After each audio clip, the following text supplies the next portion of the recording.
We're now with the German company Stlebel Ectron, speaking to the director of the Asia Pacific region, Mr. Roland Hood.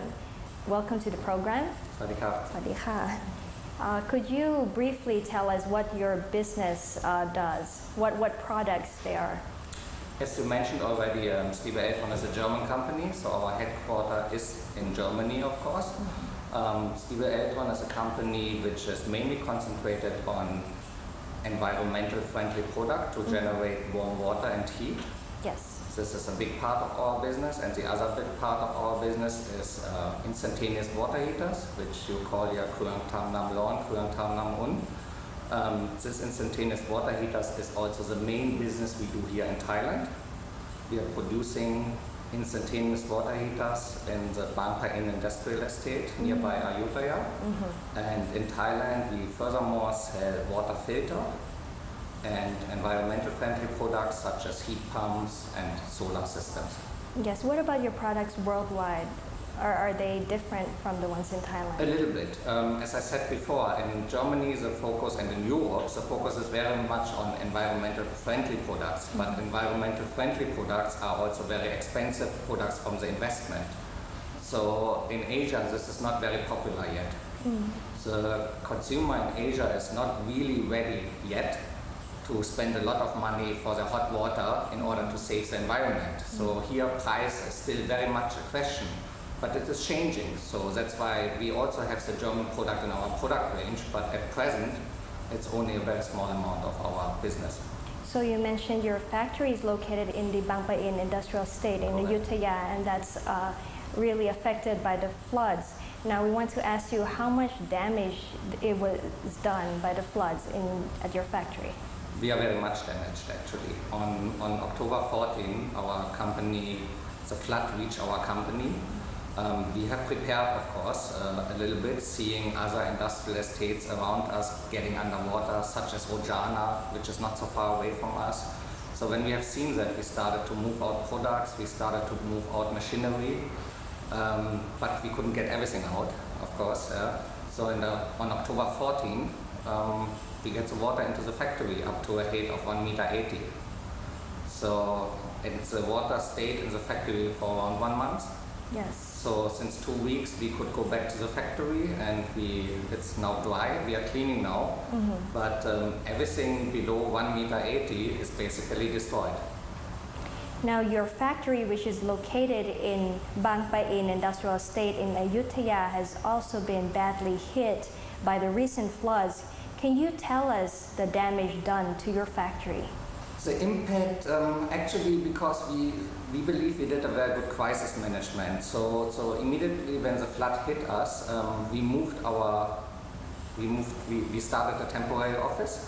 So we set up our servers, we tried to pay salary again, we set up the emails again.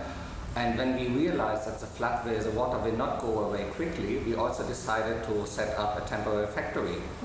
And so we started production actually mid of November. We start production already in Bang Na area. So the impact was hard because 1 month almost we could not produce. But on the other hand, it was also only one month because, as I said, the factory is now dry, but we have to clean up, we have to renovate. So before we are back in Bang Pa In, it's maybe mid of January. So, but having our temporary production in Bang Na, we still can produce and we still can fulfill the market demands here in Thailand. Has it ever occurred to your company to move the manufacturing base from Thailand to other countries? Not really. Of course, I mean, we are an international investor. So you think about, okay, this is a flood which we say which come every 50 years. But if you are unlucky, they can come 2 years in a row, right? So we are on one hand thinking, what shall we do? Shall we make our factory more flood safe? Or shall we talk with the industrial estate? We not really think to relocate, but we need some security that this will not happen because it was a really big disaster, as you know. So what we think is we need help from the government in basically 2 things. We need a good flood management system that will not come and happen immediately again. And secondly, an investor like us, we need insurance against flood. We had insurance at this time, but our insurance company, which is an international insurance company, already announced that most likely they will not insure us again. And that's the same for all other companies who have been hit by the flood.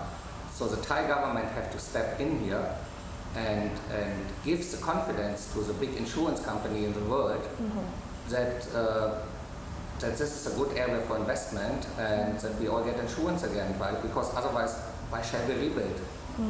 Has your company started to think about flood preventive measures just in case floods happen again? The first thing which we do now is, of course, when we rebuild our company now, we will think that we have, of course, very important equipment, let's say something like our complete electrical supply system, which now was on the ground floor. We have to move that up to the second floor, basically. So we think about the simple things first. Yeah? We already look into, does it make sense to have flood walls about our company? And as more as we think about it, I don't think that's the correct solution. We are in an industrial estate. The industrial estate which already has a dike around a dam, which was not high enough, obviously, or maybe not stable enough or strong enough. This has to be done. It cannot be that 100 companies which are in an industrial estate, each company by themselves try to protect them. No. We need the industrial estate to protect all of us in a decent way. How has your company helped your own staff? The first thing is, if a disaster like that hit you, basically your stuff is all over the place. So the first important thing for us was to set up communication again. So we have an SMS system in place where we could reach everybody. We tried immediately to set up the email system again outside. So the first thing after the flood was that we informed all our employees, yes, we are in a very bad situation. Yes, we are hit very hard, but yes, we are still alive. So we informed all of them and said we also will go on paying salary. So, and that we will let you know when we can start work again. And then, as I said earlier, when we started a temporary office, we started a temporary factory, we called back our staff, and we are still working. What are your company's recovery plans after the floods? This was a disaster which we could all not imagine. I'm personally now since 14 years in Thailand, and in 14 years, of course, I have seen 14 rainy seasons, and I have seen floods in the northeast of the country, in the south. I think last year we had in Hat Yai. But personally, I could never imagine that our company will be under 1.80 meters, or that the houses of 90% of my employees will be flooded, and nobody has a house anymore. And personally, I was shocked. And as I said earlier, we need to try. Of course, it's a natural disaster. We can never avoid it 100%, but we need to try to manage that better next time. Well, thank you very much, Mr. Roland, for joining our program. สวัสดีค่ะ Pleasure. สวัสดีครับ